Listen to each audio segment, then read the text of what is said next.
নমস্কাৰ ছাত্ৰসকলক স্বাগতম জনাইছোঁ আছাম টিচি ইউটিউব চেনেললৈ। মই যে আপোনাৰ মাজলৈ লৈছোঁ ক্লাছ 10ৰ অসমীয়াৰ লেচন 4ৰ কুৱেশ্যন এনচাৰ সকলোৱে ভালদৰে শুনি যাব আৰু যদি মোৰ চেনেল ছাবস্ক্ৰাইব কৰি ৰাখিব।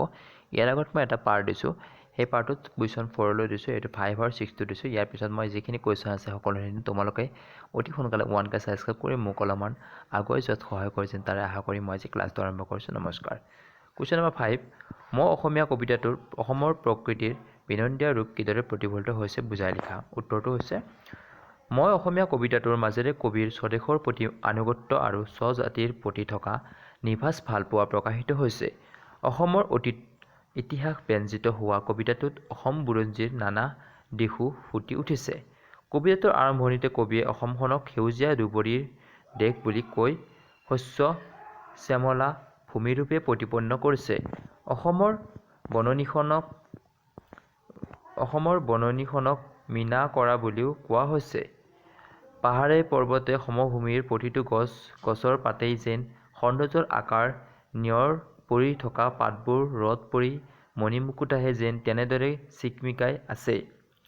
বনজ সম্পদৰে চহকী অসমৰ মূল্যৱান সম্পদ হৈছে হাতীদাঁত। অসমত আকৌ ভৰিত পিন্ধা শৰমৰ চোলাটোও হাতীদাঁতেৰে সজা হয়। অসমৰ বাট পথ দলং আদিও মূল্যৱান মণিৰে সজা হয়। বাঘৰ নখেৰে আঙুঠি আৰু খাৰু আদিও তৈয়াৰ কৰা হয়। মহৰ শিঙেৰে পেঁপা প্ৰস্তুত কৰা হয়। অসমৰ নৈৰ বালিত সোণ এনেদৰে পোৱা গৈছিল যেন পুঠি মাছৰ দৰে ক্ষুদ্ৰ মাছেও কাণত সোণ পিন্ধে। ভেকুলীবোৰে কপালত যেন ফোট লৈ সাজি কাচিয়ে থাকে।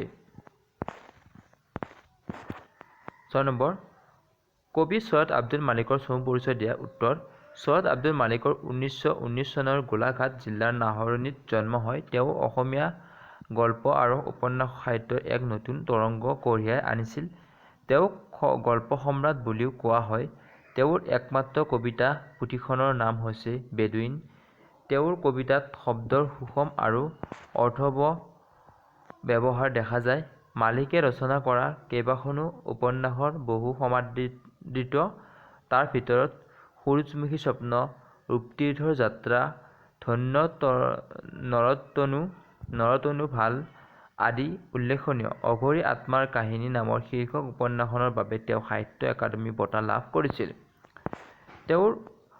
তেওঁৰ দ্বাৰা ৰচিত অন্য কেইবাখনো গ্ৰন্থ হ'ল পৰশমণি, আধাৰশিলা, মৰহা ফুল, স্বাক্ষৰ, ছবিঘৰ, ৰঙাঘৰ, ৰজনীগন্ধাৰ চকুলো ইত্যাদি। তেওঁৰ গল্প উপন্যাসখনৰ আলমত, জেতুকাৰ পাতৰ দৰে, মমতাজ আদি চলচ্চিত্ৰ নিৰ্মিত হৈছে। তেওঁ 1967 চনত অসম সাহিত্য সভাৰ অভয়াপুৰী অধিৱেশনৰ সভাপতিৰ আসনো অলংকৃত কৰিছিল।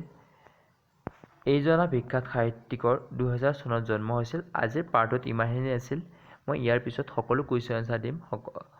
ছ'চিয়েল চায়েন্স, ইংলিছ সকলো মই প্ৰায় দিছোঁৱেই, তোমালোকে চাই ল'বা আৰু যিখিনি দিব বাকী আছে মই দিম। তোমালোকে ভালকৈ পঢ়িবা বুলি আশা কৰি মই আজি ইমানতে সামৰণি কৰিছোঁ। নমস্কাৰ।